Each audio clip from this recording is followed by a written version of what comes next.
Hello and welcome back to Fedmail. Thank you for joining us on this Friday afternoon. Hope you're doing well, in good health, in good spirits, and staying dry this August summer day.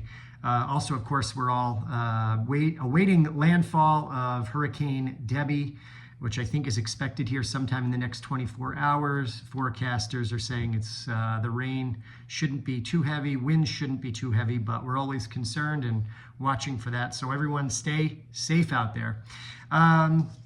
Let's turn first to international news, which is what we do every week after weather here in Fedmail. And the big news this week, and certainly something that was picked up on social media accounts around the world, was that a major terror attack was thwarted just before a Taylor Swift concert was to take place in Vienna. And so good intelligence and police work stopped what could have potentially been a major calamity from happening. It's believed that this was an ISIS-affiliated or ISIS-inspired planned attack, and thankfully they were able to stop it from happening, and I think that concert was canceled. There were also a lot of memes online talking about getting on the wrong side of Taylor Swift fans, but all kidding aside, this was very serious and good that it was stopped. Also this week, Israelis and allies around the world continued to await a potential response from Iran and Hezbollah and Hamas.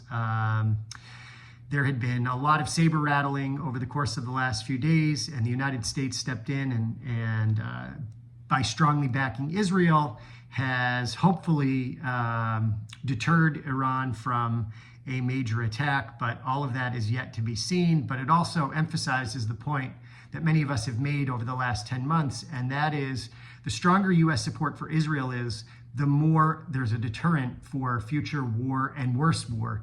And so by advocating for Israel to have less support from the United States, those people are inadvertently actually advocating for a position that makes war both more likely and worse.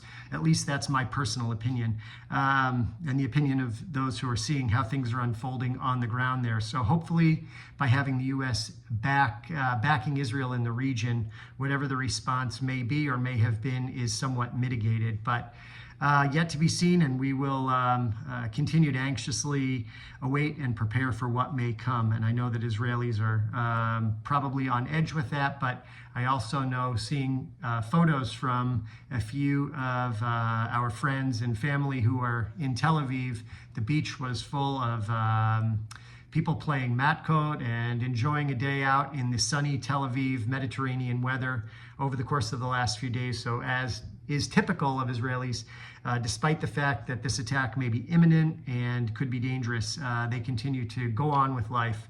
And I always report that with a smile. Also this week, hostage talks continued and took a turn for a possibility of actually coming to some agreement, although it was announced today that the terror mastermind Marwan Barghouti is being discussed as a potential prisoner release with this ceasefire deal, and Barghouti was one of the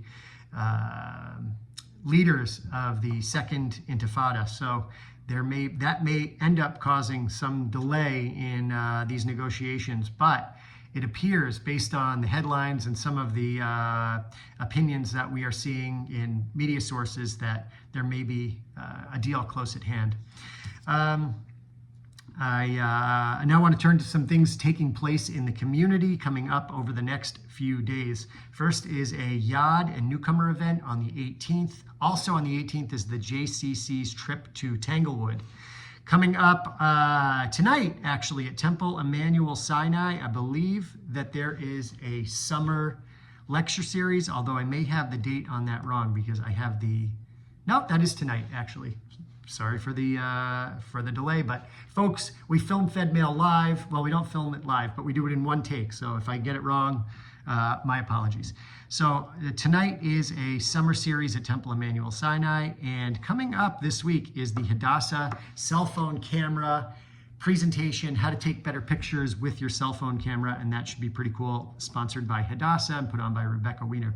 I also want to note that we are in the days leading up to the 9th of Av, And we're supposed to be using this time to reflect on the destruction of the temple and the other calamities that have befallen our people, and to take extra precautions as we just go about our daily life, to be aware that this is a special period of mourning for our people. So it's incumbent upon me to remind you of that.